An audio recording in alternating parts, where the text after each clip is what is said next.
Joshua 10, verse 25. And Joshua said unto them, Fear not, nor be dismayed.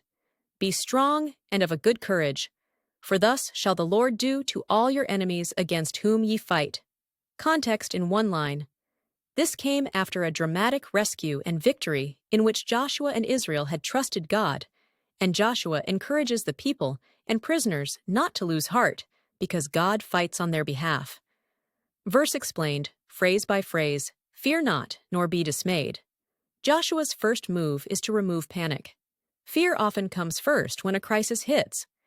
Leaders who steady people do so by naming the fear and inviting confidence instead. Be strong and of a good courage.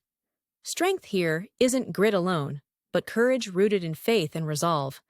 It's a call to steady action, not paralyzing anxiety. For thus shall the Lord do to all your enemies against whom ye fight. The reason for courage is theological. God's past faithfulness becomes the basis for present courage. Joshua points back to what God has already done and frames the present struggle within God's ongoing care.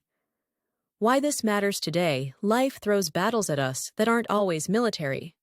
Illness, grief, broken relationships, injustice, fear of the future, or the loneliness of hard decisions. Joshua's words give a spiritual and practical pattern. Acknowledge fear. Don't pretend it isn't there, but also don't let it rule your decisions. Choose courage. Courage is often an act of will, small, faithful steps rather than grand, reckless gestures. Remember God's track record. For people of faith, remembering previous help, answered prayers, unexpected provision, faithful friends, builds a habit of trust. Practical applications. If you're facing bad news, health, job, relationship, pause.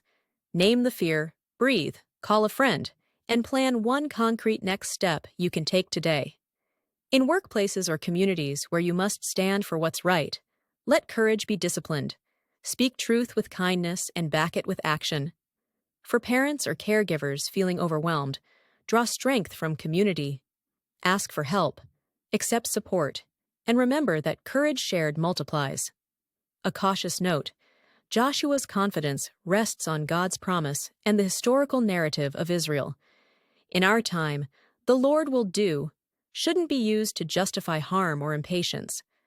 Courage paired with wisdom, compassion, and humility reflects the fuller biblical ethic. A short prayer, affirmation. Lord, when fear rises, help me remember your faithfulness. Give me the quiet courage to act rightly today and the wisdom to rely on others. Amen.